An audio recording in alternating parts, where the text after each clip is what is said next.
بسم اللہ الرحمن الرحیم۔ مصری قوم فطرتاً زندہ دل واقع ہوئی ہے، جو حال آج ہے وہی ہمیشہ تھا۔ کتنے ہی تکلیف مصیبت ہو، مصری ہنسنا اور غم بھول جانا جانتا ہے اور جانتا تھا۔ اونچے حلقوں کی طرح پرانے مصری کسان بھی سب کچھ جھیلنے پر بھی خوش رہتے تھے۔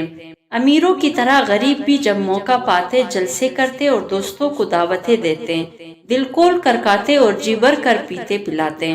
شراب کی بڑے رسیا تھا، قسم قسم کی شرابیں بناتے اور دعوتوں میں مٹکوں کی مٹکے خالی کر دیتے۔ ایسے جلسوں میں مردوں کے ساتھ عورتیں بھی برابر کی شریک ہوتی تھیں اور بڑی بے تکلفی سے سب دوست مل کر جشن مناتے تھے۔ کوئی دعوت مکمل سجی نہیں جاتی تھی جب تک کہ اس میں گانا بجانا اور ناچ بھی نہ ہو۔ یہ خدمت زیادہ تر پیشہ ور عورتیں انجام دیا کرتی تھی۔ پرانی تصویروں سے صاف ظاہر ہوتی ہیں کہ مصری عورتیں جس طرح آج کل ناچتی ہیں، اس طرح اس وقت بھی ناچا کرتی تھیں، اور ان کی ناچ میں سب سے زیادہ نمایاں حرکت پیروں کی حرکت ہوا کرتی تھی۔ اکثر انہیں ناچنے والیوں کو ساقی بھی بنا دیا جاتا تھا اور یہ مہمانوں کو زیادہ سے زیادہ پلا کر میزبان سے بھاری انعام وصول کیا کرتی تھی۔ زندہ دل قوموں میں تہوار، جشن اور خوشی کے جلسے لازمی طور پر بہت زیادہ ہوتے ہیں۔ مصریوں کا بھی یہی حال تھا۔ پرانے تصویروں سے یہ بات صاف ظاہر ہے، لیکن بعض تصویروں پر تحریریں اچھی طرح پڑھی نہیں گئیں۔ تہوار دو قسم کے تھے، مذہبی اور شاہی۔ اگرچہ شاہی تلوار بھی مذہبی رنگ میں رنگے ہوتے تھے، کیونکہ فرعون کو دیوتا اور امن کا بیٹا یقین کیا جاتا تھا۔ مصر میں سالانہ ایک بہت بڑا تہوار شادی کی عید کے نام سے منایا جاتا تھا۔ یہ نام اس لیے تھا کہ مصریوں کے خیال میں دیوتا امن نے ملکہ احمسی سے ملاقات کی اور اسی ملاقات کا نتیجہ تھا کہ ملکہ سے نئی پشت پیدا ہوئی۔ ہر تہوار کے موقع پر ایک بہت بڑا جلوس کرنگ کے مندر سے نکلتا تھا، کشتیوں پر نیل میں چل کر اکثر کے مندر میں جاتا تھا اور پھر وہاں سے لوٹ آتا تھا۔ جلوس کی ترتیب یہ ہوتی تھی کہ 4 بڑے بڑے صندوق ہوتے تھے، جنہیں 80 منہد اپنے کندھوں پر اٹھائے ہوئے ہوتے تھے۔ ان کے پیچھے بہت سے آدمی ہوتے تھے اور ہر آدمی لمبے لمبے دستوں کی چنریاں لیے ہوتا تھا۔ 4 آدمی صندوق کے دائیں بائیں چلتے تھے اور شیروں کی کالے اوڑے ہوئے ہوتے تھے۔ پورے جلوس کے آگے بڑا منہد ہوتا تھا اور اپنے ہاتھ میں لوبان دان لیے رہتا تھا۔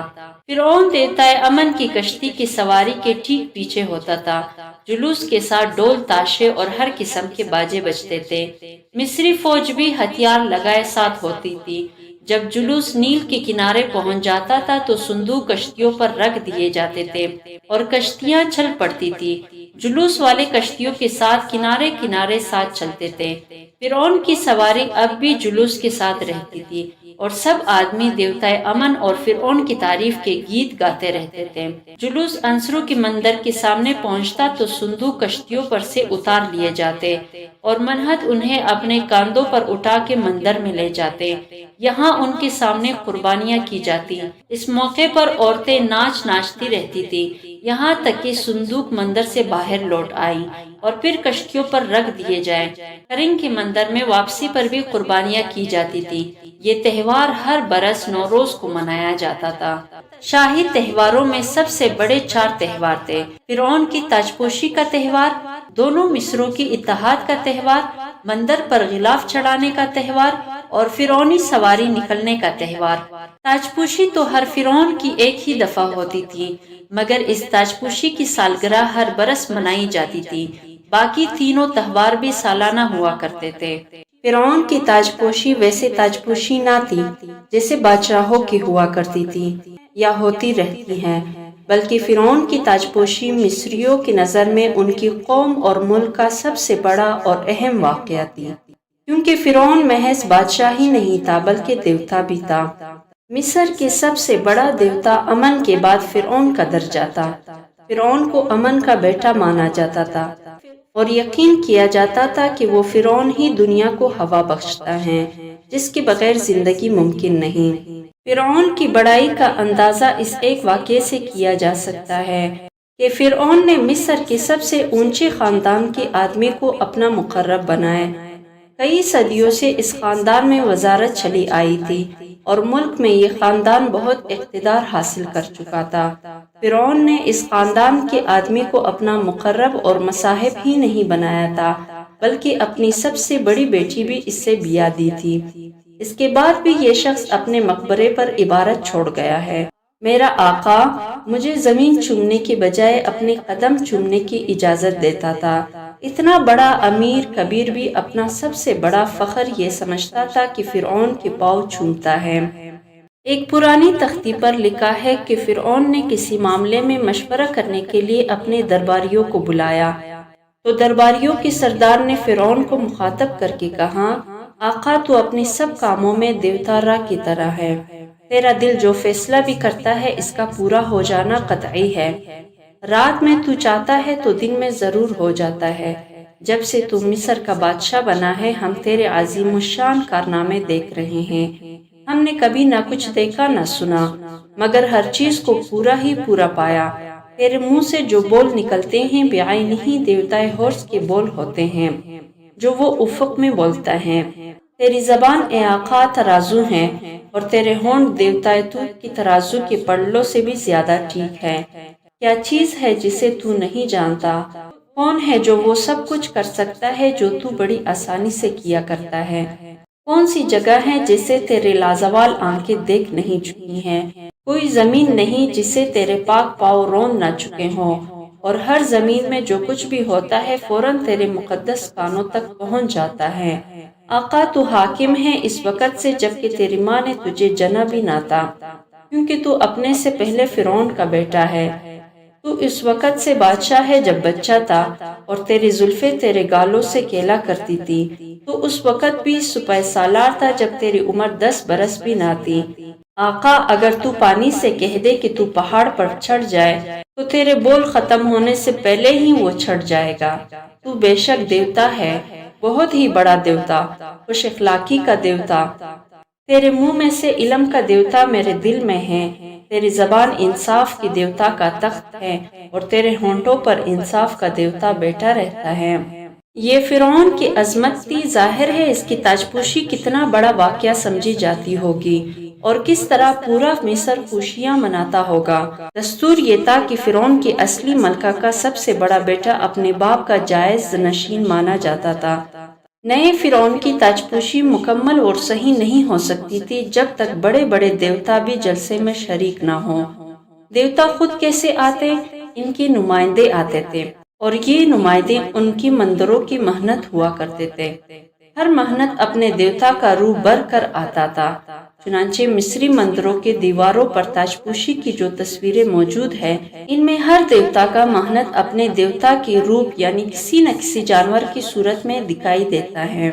تاج پوشی کا جلسہ اس طرح شروع ہوتا تھا کہ دیوتائے توت اور دیوتائے ہورس مقدس پانی سے بادشاہ کے ہاتھ پاک کرتے تھے تاکہ یہ پانی بادشاہ کو زندگی بخشے۔ تصویروں میں دکھایا گیا ہے کہ نیا فرعون ان دونوں دیوتاؤں کے بیچ میں کھڑا ہے اور یہ دونوں اس پر 2 برتنوں سے پانی انڈیل رہے ہیں۔ اس طرح جب فرعون کے ہاتھ پاک ہو جاتے تھے تو دونوں دیوتا اسے شمال اور جنوب کے سب دیوتاؤں کے سامنے پیش کر کے کہتے ہیں: اب فرعون زندوں میں خوش نصیب ہے، شمال و جنوب کا بادشاہ ہے اور ہورس کے تخت پر ہمیشہ بیٹھا رہے گا۔ تاج پوشی کا یہ پہلا جلسہ ہوتا تھا اور اسے دینی جلسہ کہنا چاہیے۔ اس کے بعد ہی دوسرا جلسہ شروع ہوتا تھا۔ اس جلسے میں درباری اراکین سلطنت اور بڑے بڑے عہدیدار جمع ہوتے تھے اور نئے فرعون کی تخت نشینی کا اعلان کر دیا جاتا تھا۔ ساتھ ہی فرعون کی وہ نام یا لقب بھی ظاہر کر دیے جاتے تھے جو وہ اپنے لیے پسند کر چکا ہوتا۔ اس کے بعد تمام صوبوں اور کمشنروں کے اعلیٰ افسران کو نئے فرعون کی تخت نشینی کی خبر بھیج دی جاتی تھی۔ تیسرے مہینے کے 21ویں تاریخ سال اول میں کی یہی تاریخ ماہ بدولت کی تاج پوشی کے جلسے کی تاریخ ہے۔ اس کے بعد تیسرا جلسہ شروع ہوتا تھا۔ اس جلسے میں فرعون کو تاج پہنایا جاتا تھا اور شاہی عصا اس کے ہاتھ میں دے دیا جاتا تھا۔ فرعون تاج پوشی کے ایوان میں داخل ہوتا تھا۔ یہاں اونچے چبوترے پر 2 شاہی تخت بچھے ہوتے تھے، ایک جنوبی مصر کا، دوسرا شمالی مصر کا۔ عین اسی وقت دو منحد نمودار ہوتے تھے، ایک کے سر پر ہورس شمالی مصر کی دیوتا کا نشان ہوتا تھا اور دوسرے کے سر پر سبت یعنی جنوبی مصر کی دیوتا کا نشان ہوتا تھا۔ دونوں منحد فرعون کو پہلے جنوبی مصر کی تخت پر بٹھاتے تھے اور ایک ساتھ کہتے تھے ہم نے تجھے جنوب کا بادشاہ بنا دیا، اب تو ہورس کی تخت پر بیٹھا ہے جو ہمیشہ سب کی رہنمائی کرتا رہے گا۔ اس کے بعد یہی دونوں منحد فرعون کو شمالی مصر کی تخت پر بٹھا کے کہتے ہم نے تجھے شمال کا بادشاہ بنا دیا۔ جنوبی مصر کی تخت فرعون کو سفید رنگ کا تاج پہنایا جاتا تھا اور شمالی مصر کی تخت پر سرخ رنگ کا۔ دونوں تاج پہننے اور شاہی عصا ہاتھ میں لینے کے بعد فرعون جائز بادشاہ قرار پا جاتا تھا۔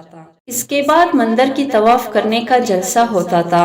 نئے فرعون کو مندر کی چاروں طرف دوڑ کے طواف کرنا پڑتا تھا۔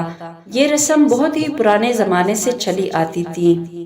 ایک اور شاہی جشن بھی منایا جاتا تھا جسے فرعون کی سواری کا جشن کہتے ہیں۔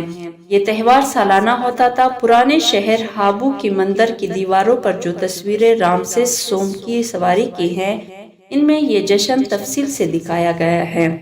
اس موقع پر منحد فرعون کے سامنے سونے کی درانتی پیش کرتا اور فرعون اسے جو کہ چند پیڑ کاٹ دیتا تھا۔ خیال کیا جاتا ہے کہ اس رسم سے مقصود یہ تھا کہ فرعون زمین کے پیداوار سب سے پہلے حاصل کرے گا، یعنی اس رسم کو نیک شگون سمجھا جاتا تھا۔